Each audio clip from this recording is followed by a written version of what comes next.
Kurla best बस अपघात प्रकरणामध्ये बेस्टचा भोंगळ कारभार उघड झालाय। आरोपी चालक संजय मोरे चालक म्हणून फिट नव्हता असं समोर आलंय। संजय मोरे विरोधात दाखल केलेल्या आरोपपत्रात पोलिसांनी हा दावा केलाय। संजय मोरेला कमी दृश्यमानता आणि उच्च रक्तदाब असे त्रास असल्याचं पोलिसांनी आरोपपत्रात म्हटलंय।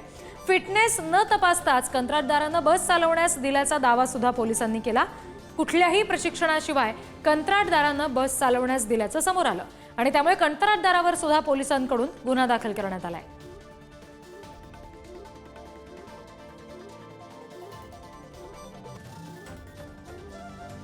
आपण घेणार आहोत प्रतिनिधी निखिल चव्हाण आपल्याशी जोडले गेलेले आहेत त्यांच्याकडून।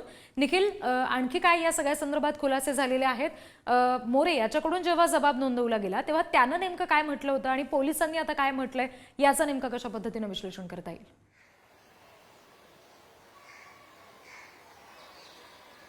नक्कीच रिद्धी, आपण पाहिलं तर कुर्ला बस अपघात प्रकरणात आता पोलिसांनी आरोपपत्र आहे ते दाखल केलेलं आहे। जवळपास 1047 पानांचं हे आरोपपत्र आहे आणि या संदर्भात एक समिती देखील गठीत करण्यात आलेली होती आणि या अनुषंगाने जो तपास आहे तो देखील करण्यात आलेला होता।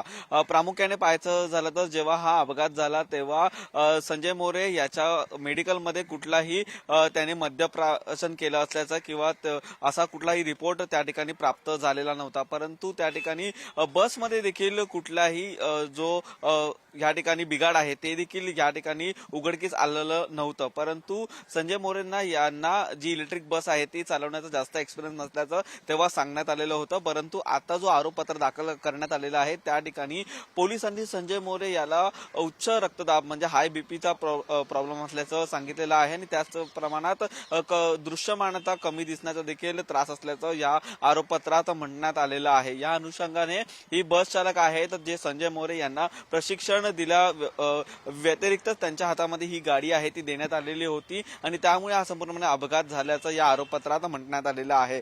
कंत्राटदारांकडून ज्या संजय मोरे यांना कामावरती ठेवण्यात आलेलं होतं या कंत्राटदाराच्या विरोधात देखील आता गुन्हा आहे तो दाखल करण्यात आलेला आहे। त्याच्यामुळे आता जो पोलिसांनी सगळा अहवाल सादर केलेला आहे त्याबाबत नेमकं पुढे काय घडतंय हे पाहणं तितकंच महत्त्वाचं असेल। धन्यवाद दिलेल्या तपशिलांसाठी।